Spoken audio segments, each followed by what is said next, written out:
We all know it. That first VST we opened after installing our DAW, full of excitement, ready to make something amazing, only to find it's just a piano. So we close it, never to open it up again. For years the stock piano sat there, silent, forgotten, overshadowed by flashy synths and expansive plugins. I ignored the stock piano for years, always chasing better sounds. That's when it hit me. Maybe the magic was never about having the most advanced instrument. Maybe it was about what you can create with something so simple. In today's video, I'll show you why the stock piano deserves a second chance and how it became one of my favorite instruments.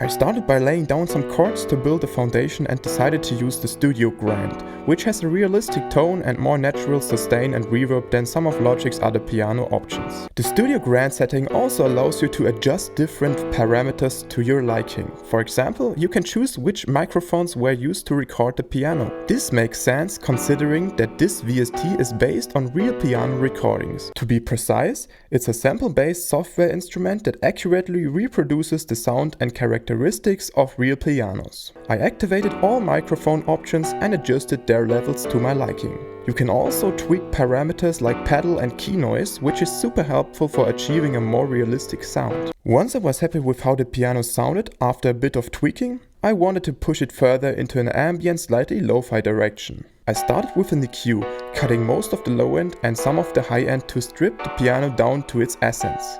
Then I added a large reverb to give it more space to breathe. I made sure to apply a low cut to the reverb so it wouldn't undo the isolating effect of the EQ earlier. Take a listen to how the reverb fills the stereo image and transforms the relatively dry piano into an ambient atmosphere.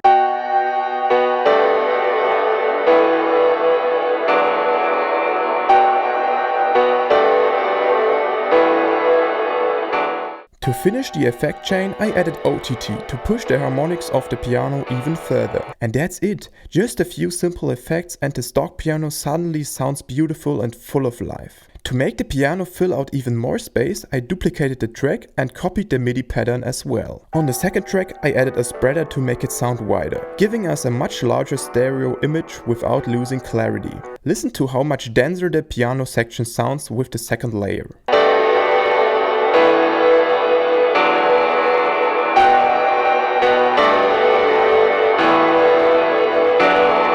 For another part of the beat, I duplicated the track again, but this time played a lead melody on top. To push the sound further, I applied a stock amp to turn the soft piano into a sharp, distorted lead. Together with the main melody, the lead adds the variation needed to keep the beat interesting. Now take a listen to the finished beat.